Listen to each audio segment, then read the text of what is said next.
Jay's POV. I'm juggling 2 grocery bags, my backpack, and the crushing weight of regret as I drag myself up the 3rd flight of stairs.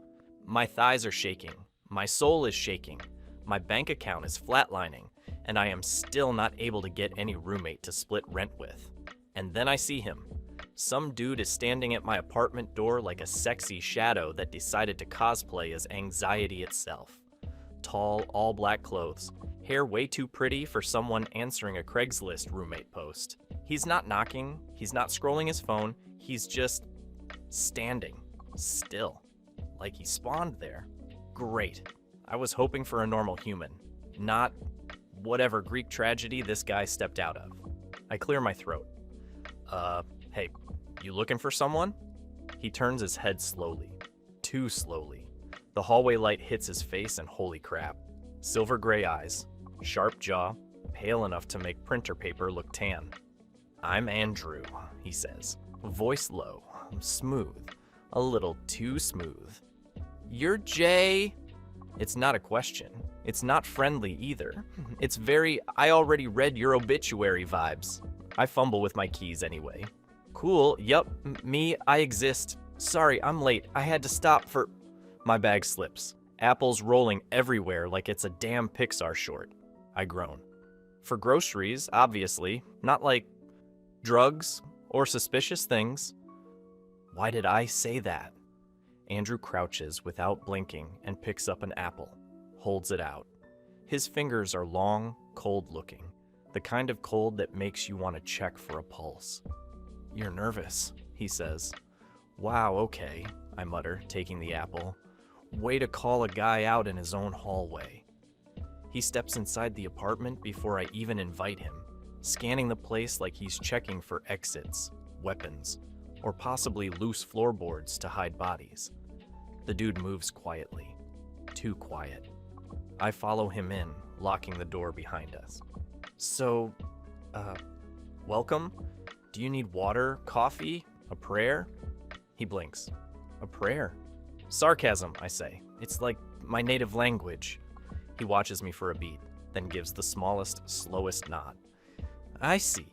I can try to speak it back. My mouth twitches. Okay, give it a shot. He gestures at the couch. This is a very alive piece of furniture. That wasn't sarcasm. He sighs, frustrated with himself. I'm practicing.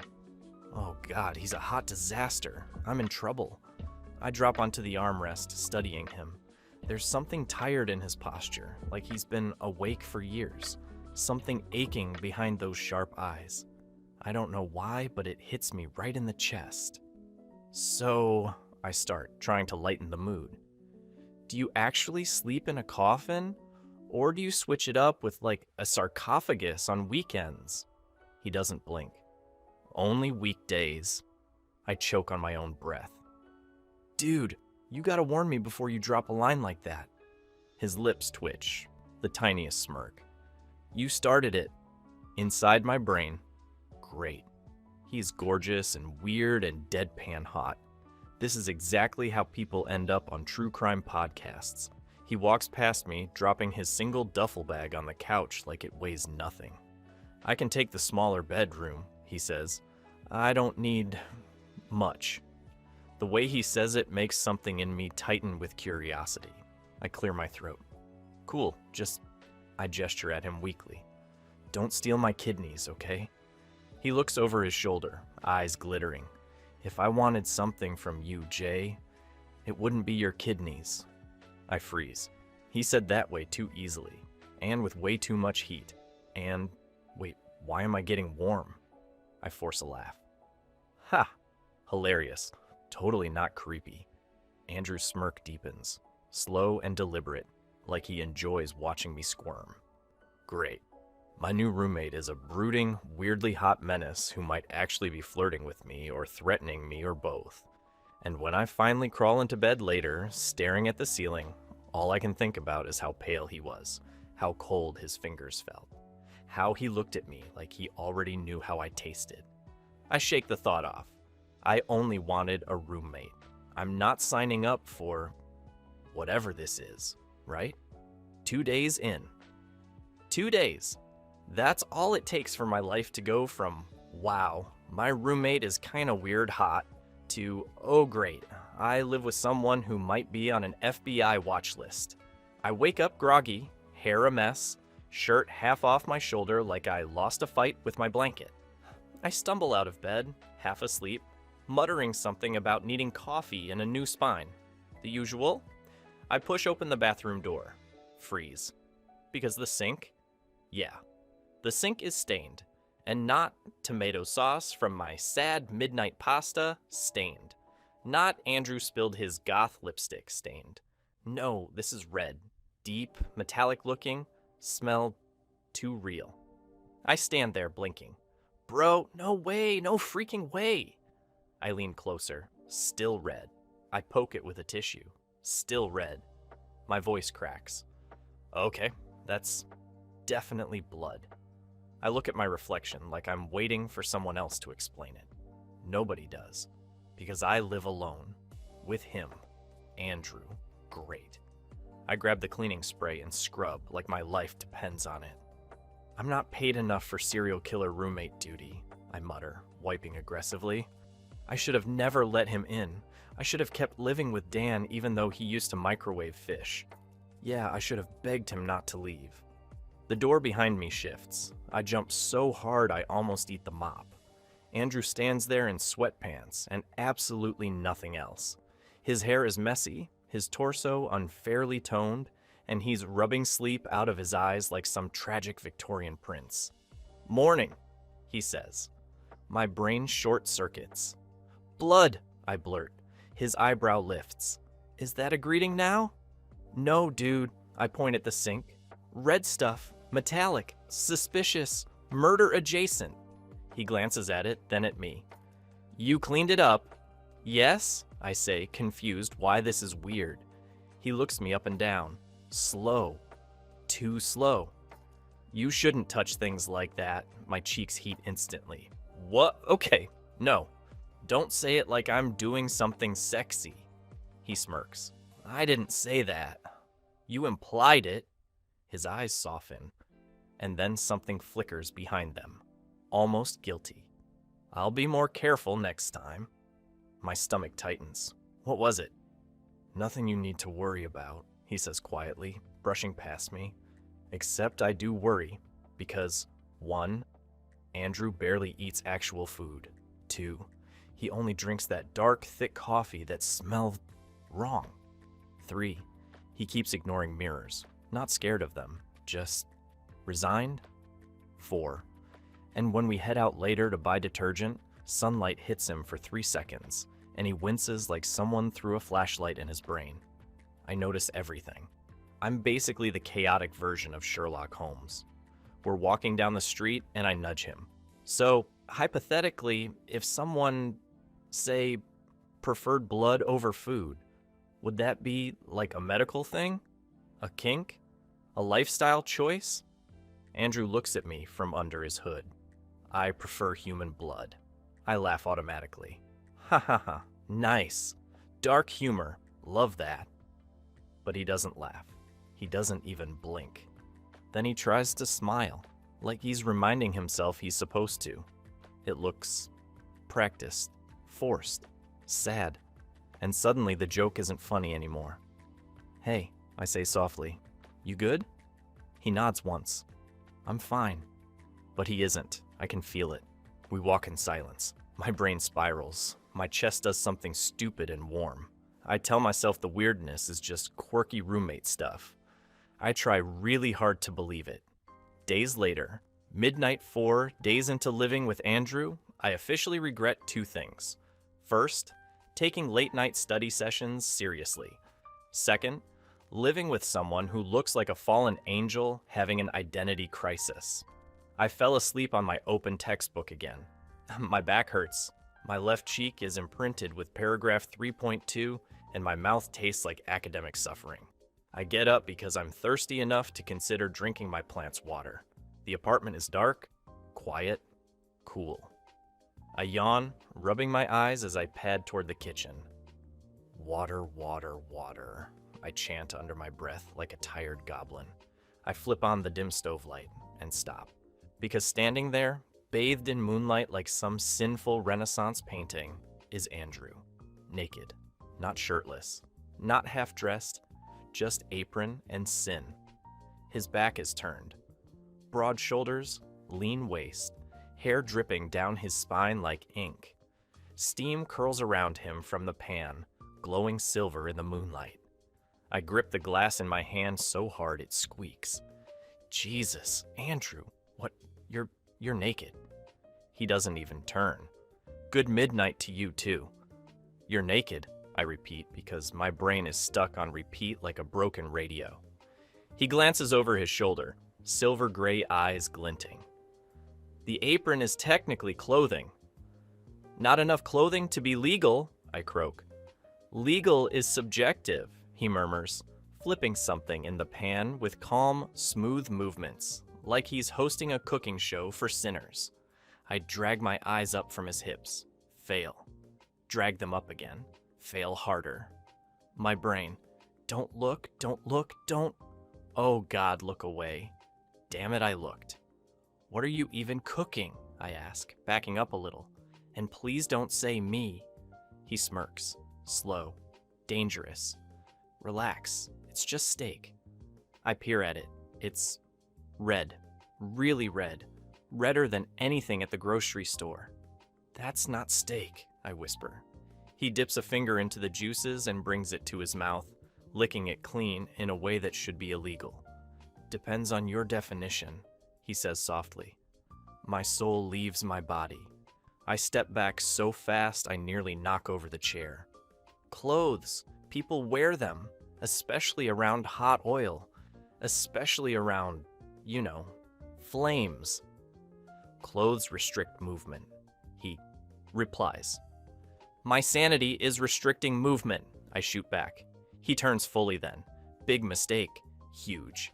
His apron stops mid-thigh. His leg muscles flex as he steps to the counter.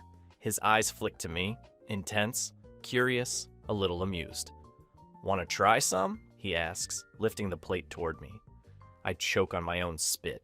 What? No, I'm good, very good. Actually fantastic, I'm thriving. He tilts his head. You haven't moved.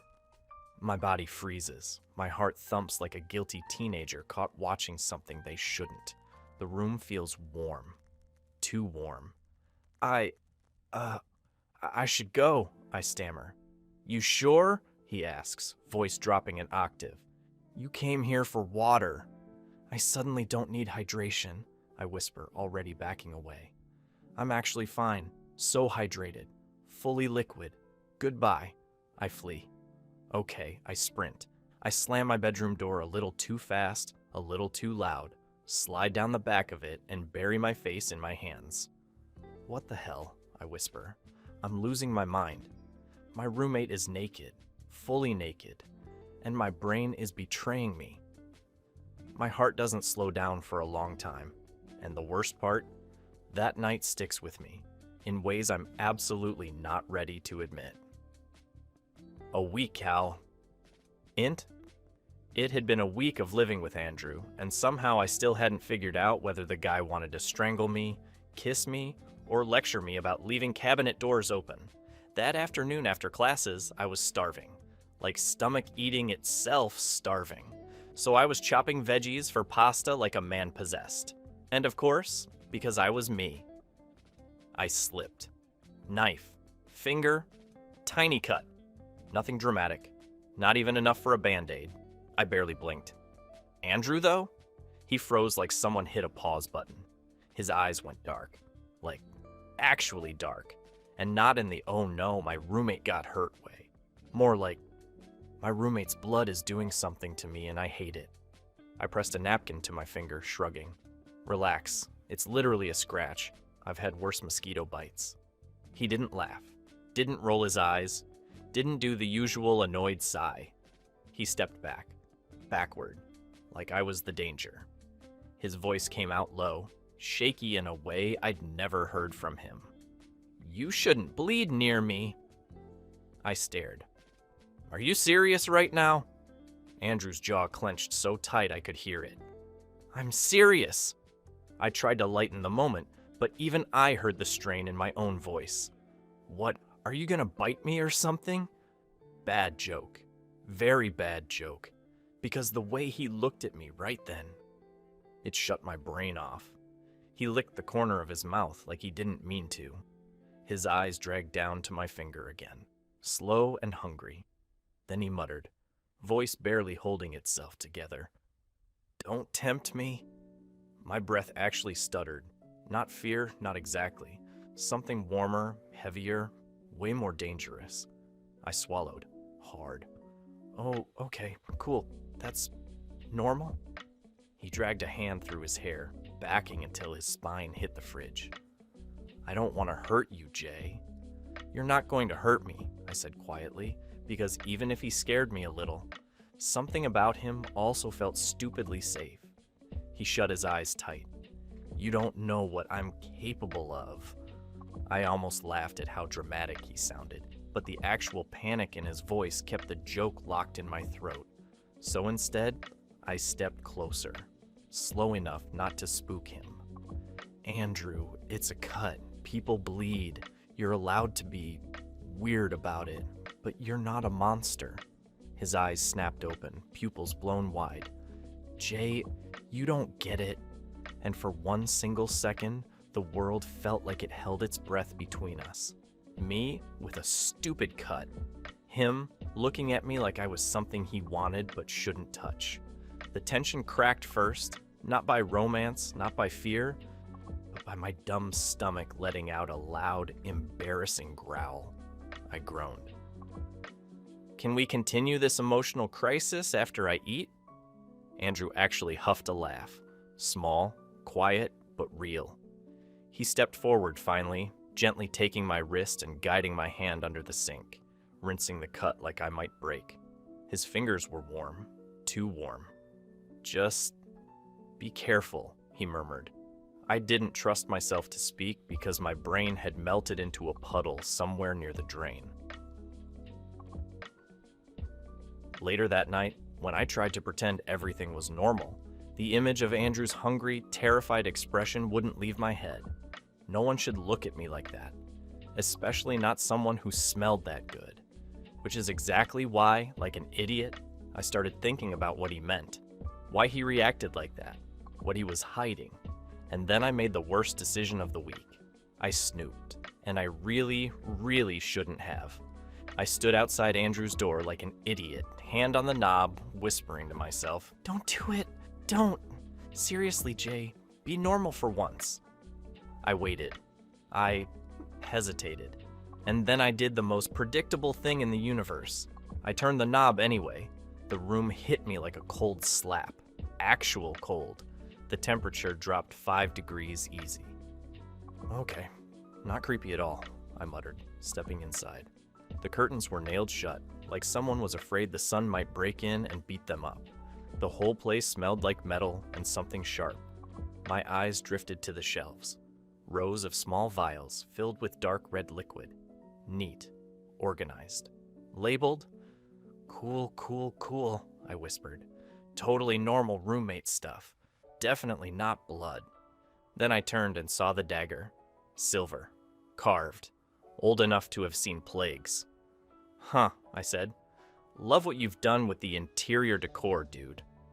But none of that compared to the photograph on the desk. A sepia-toned portrait. Same face, same eyes, same bored, brooding expression, except the year scribbled in the corner was over 100 years ago. My stomach twisted. I felt like I stepped into someone's chest and kicked their heart out of place. I shouldn't be here, I whispered to myself. This is wrong. But I didn't leave. I just stood there holding the picture like a guilty burglar with morals. That's when I felt him behind me. The air thickened. Heavy, dense. My lungs forgot their job. Jay. His voice wasn't loud. It didn't need to be. I turned slowly. Andrew looked paler than usual, eyes darker than they should have been at night. Shoulders tight like he was holding himself together by sheer force. I lifted the photograph with shaky fingers. You were alive in whatever century this is. Why do you look exactly the same? His gaze dropped to the photo, then back to me. You shouldn't have gone through my things. Yeah, well, I said, trying to steady my voice. Maybe don't label your blood vials like a horror movie pharmacy. His jaw clenched. I didn't back up. I deserve an explanation, I said softer. I'm not trying to judge you, just tell me what's going on. Something in him broke at that. His voice, when it came, wasn't cold. It wasn't angry. It cracked. I'm half human, he murmured. Half vampire. A mistake in both worlds. Too dangerous for one, too weak for the other. My chest tightened painfully. He looked exhausted, not physically, soul tired. Andrew, I whispered. He took a step back, like even confessing made him unsafe to be near. I'm trying, he said, voice low. So hard not to hurt you. That hit harder than it should have. My throat tightened, words shaky. Just don't hurt me. That's all I need. His eyes softened, actually softened. You, he said, almost a whisper, are the one person I would never forgive myself for hurting. Something warm and stupid flared in my stomach, and because I'm me, the next words fell out before I could stop them. So, when you were staring at my finger earlier, were you like hungry, or something else? Hungry, he shut his eyes in pure suffering. Jay? What? I'm asking scientifically. His voice dropped an octave. Don't tempt me again. My heart did a weird flip. Right, noted, tempting bad. But he was watching me now, like really watching me. Like I'd just become a problem he didn't know how to solve. And I knew one thing with absolute certainty. Everything between us had just changed, and he wasn't the only one who felt it. Next morning, I barely slept. Every time I closed my eyes, all I heard was his voice saying, "Don't tempt me," in that low, ruined tone. So, yeah, I was a mess. By sunrise, I gave up on pretending to sleep and dragged myself into the shower. Hot water, deep breathing, and me giving myself a pep talk like a man going to war. I stepped out of the bathroom in a towel, steam rolling behind me, and ran straight into a 6-foot-tall half-vampire wall. Andrew froze. Then he looked, slowly, deliberately, from my wet hair, down my chest, to the knot of the towel. His eyes flicked away for 1 second, like he remembered he was supposed to have morals, then flicked back again. My brain just blue-screened.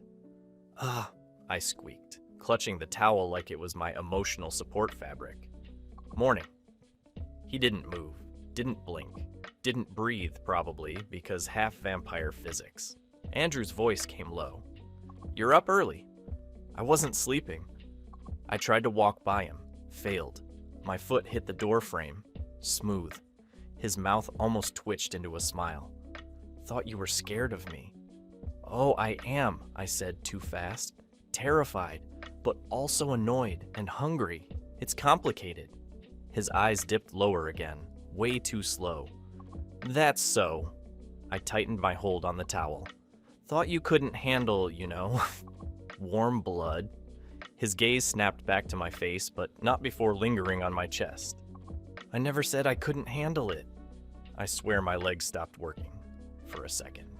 Okay, I croaked. Wow, that felt like a threat and a compliment at the same time. He took half a step closer, just half.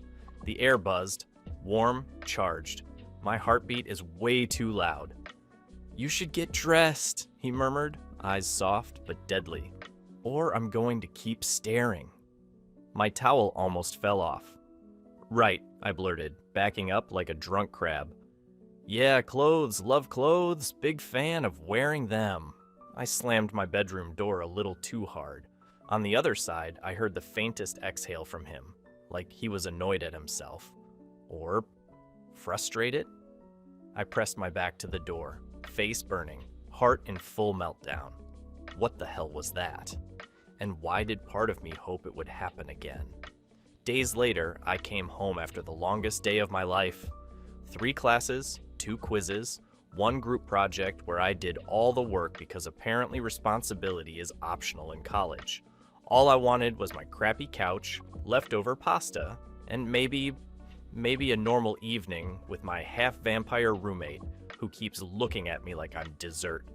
Instead, there was a man on my couch, a gorgeous man, like runway-level bone structure, cheekbones sharp enough to slice bread, boots up on my table like he paid rent. He lifted his eyes, smirked. "Hello?" I froze in the doorway with my backpack half sliding off my shoulder. Yeah, I knew it. The rent was too cheap. Evil supermodel squatters were always step 2. Can I help you?" I asked, voice cracking like a dying radio. He tilted his head. "You're Jay." "Cool, great. Identity theft. Who are you?" Before he could answer, he stretched, and the man had fangs, actually visible fangs when he grinned at me. Nice, perfect, love that for me. He dragged a finger along the couch arm like he owned it. Noel. Noel. The name itself annoyed me. It sounded like someone who moisturizes with stolen souls. "Is Andrew here?" I asked, scanning for him. Not a trace. Noel let out a quiet laugh. "Still pretending to be human, love," he called toward the hallway. My jaw dropped. Love? Who even says love like that? All slow and venom-dipped. Andrew appeared in the doorway, jaw tight, eyes sharp. "Get out," he said, voice low enough to vibrate the walls. Noel didn't flinch. "You used to be softer." "Yeah, he's super soft. Like, emotionally. Sometimes, I think." "Look, who are you to be—" Noel cut me a look. "Ah, the human," I shot back. "Ah, the parasite." His grin vanished. Andrew stepped between us so fast I barely saw him move. "Noel, leave." "You're letting him talk to me like that?" Noel scoffed. Andrew's tone dropped colder. "He can say whatever he wants." Something in my chest did a weird flip. Noel stood, leaning a little too close to Andrew. "Come with me. This pretending? It's embarrassing. You belong to our kind, Andrew, to the vampire world, not in this pathetic human world." Andrew's expression cracked. Not fear, not anger, shame. I hated Noel instantly, fully, deeply, from the soul. "No," Andrew said quietly. "I've been tricked enough. Now I know where I belong, in here, as a human." Noel's eyes narrowed. "You'll come back eventually. You always do. The vampire in you will eat the human in you, and the first target will be your closest person." I flinched. Did he just predict my future? Noel brushed past me, and I swear he sniffed me. Actually sniffed me. I jumped back with a horrified, "Dude, what the—" Noel smirked and walked out. As soon as the door shut, I spun on Andrew. "So that's your ex?" I snapped. "And you didn't mention him because—" "Why exactly? Fun surprise?" Andrew closed his eyes. "Jay, no, you lied. Again." "I didn't lie," he muttered. I avoided. "That's the same thing?" His shoulders sagged, tension rolling off him in waves. Noel is everything I'm trying not to be. He's the part of me I'm fighting every day. The part that wants blood and violence and chaos. His eyes lifted to mine, raw, unguarded. You make it harder, but not in a bad way." I swallowed, hard. What does that even mean? Andrew stepped closer, voice barely above a whisper. "It means you're the one thing I want that I shouldn't." My heart slammed so hard I thought it'd bust out of my ribs, because I wanted him too. Wanted him so badly it scared me. Next day, late night, I left the library feeling like a corpse with a backpack. Hours of editing, rewriting, crying over MLA citations. I was finally done. My brain was mush, but my heart was light. The campus alley wasn't usually this empty. It felt weirdly quiet. Too quiet. I tucked my hood up and walked faster. Then a shadow slid into my path. Not just any shadow. The supermodel bloodsucker from my couch. Noel leaned against the exit like he was posing for a gothic perfume ad. Evening, Jay. Yeah, nope, absolutely not. I stopped, several feet away. Nope, not today. Not doing this. I'm exhausted and hungry, and I have zero patience for undead runway actors. He smiled like he enjoyed it. Feisty. I see why Andrew's obsessed. I hated the way he said obsessed, like he owned the word. Noel, move, I said, gripping my backpack strap so tight my knuckles hurt. I'm going home. He pushed off the wall and started circling me. Actually circling, like a shark. Or a teacher marking the weak student during oral presentations. You smell nervous, he murmured behind me. I smell like library air conditioning and regret, I shot back. Back up. He chuckled, low and cold. You're just a warm snack with feelings. My stomach flipped. I hated how scared I felt. Hated that he could tell. Yeah, well, go snack on a charging cable. Screw off.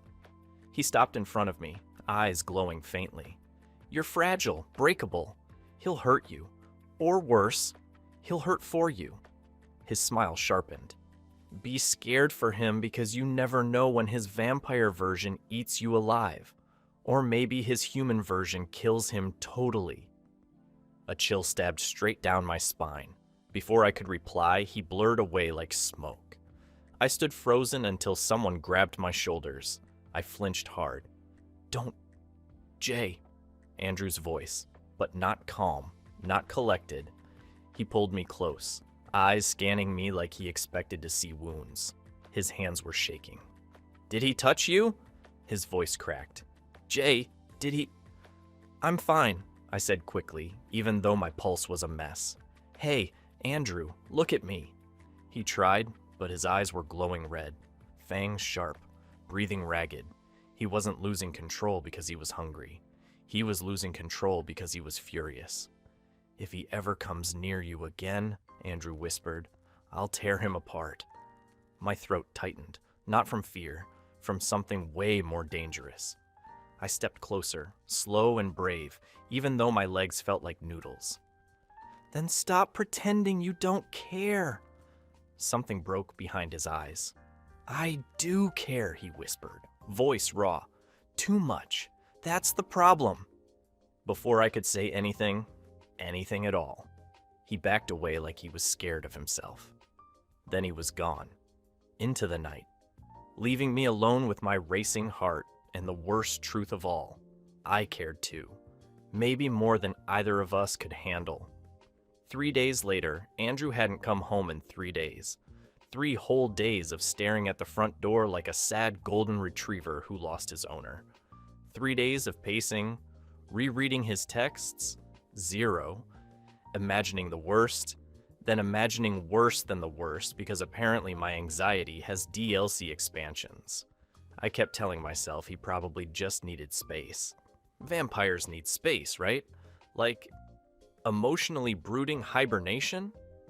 But the silence was suffocating. By the 3rd night, I gave up pretending I wasn't checking the windows every hour. I was lying awake on the couch at almost 3 a.m. when the lock clicked. I shot up so fast I hurt something in my back. Andrew? My voice came out hoarse and pathetic. The door opened all the way, and he stood there, ruined. Clothes torn, eyes bloodshot, skin pale to the point of ghost-like, knuckles raw and stained dark red. His breath came harsh and uneven, like he'd been running for miles. Or fighting for hours. My heart dropped straight into my stomach. Andrew, I whispered. What did you... I handled it. His voice was calmer than his shaking hands. Noel won't come near you again. Something in him crumpled as he leaned against the door frame. Not physically, emotionally, like he was bracing himself to be hated. You're scared of me now, he said quietly. Say it. I took a slow step forward. I'm not. You should be. He looked away. I lost control tonight. I haven't lost control in years. I let the evil in me overpower my humanity. Then why come back here? I asked softly. His jaw clenched. Because you're the one person I don't want to lose. and the only one I want to be more human than a vampire. God, my chest ached. He looked exhausted, haunted, like he'd spent the last 3 days fighting parts of himself he couldn't explain. I stepped closer, careful, slow, like approaching a wounded animal. "Jay," he warned, voice tight, "don't touch me. I'm not stable. I don't trust what I might do." "You've had 3 days to figure that out," I said. "I've had 3 days to worry myself sick. Let me at least look at you." His eyes snapped up, sharp, pained, pleading. I swallowed, brain short-circuiting between worry, anger, longing, relief, fear, and the stupid reality that even covered in blood and guilt, he was stupidly, inconveniently hot. I don't know what possessed me in that moment. Maybe concern, maybe love, maybe sleep deprivation. But I grabbed a garlic clove from the bowl on the counter. Andrew stiffened. "Jay, what are you doing?" "Science," I said. "I am checking theory." "Science doesn't—" "Jay, put that down." I walked up to him, heart pounding, lifted the garlic, pressed it gently to his mouth. "Tell me if it hurts." His lips parted slightly in shock. His breath hit the clove, warm and shaky. His eyes turned glassy, not from pain, from everything else. "Jay," he whispered, voice breaking. "What?" I whispered back. "It doesn't hurt. Why doesn't it hurt anymore?" I smiled a little, trembling but real. "Maybe because you finally let someone in. Maybe you're more human than a vampire. And maybe you've more goodness than an evilness." His breath caught like the words hit him deeper than they should have. Then everything in his expression cracked open. Fear, relief, longing, exhaustion, all spilling out at once. His eyes glistened, and he lowered his head like he didn't want me to see. "Don't hide from me," I said quietly. I cupped his jaw with my free hand, warm, shaking, alive. He leaned into it like he'd been starved for touch. "You don't understand," he whispered. "I'm scared." "I know," I said. "I'm right here." His hand came up slowly, fingers hovering near my cheek without touching, like he was terrified I'd vanish if he did. I didn't wait. I closed the space between us, pressed my lips to his, slow, cautious, a whisper of a kiss that tasted like exhaustion, tears, and something brand new. His body jolted like he wasn't expecting me to be gentle. Then he melted into it. His forehead pressed to mine when we parted, breathing unevenly. "Jay," I laughed under my breath, shaky. "I just kissed you with garlic. If that's not a sign we're both messed up, I don't know what is." He actually smiled, soft, vulnerable, beautiful. "I've never felt this way," he whispered. "It's terrifying." "Same here."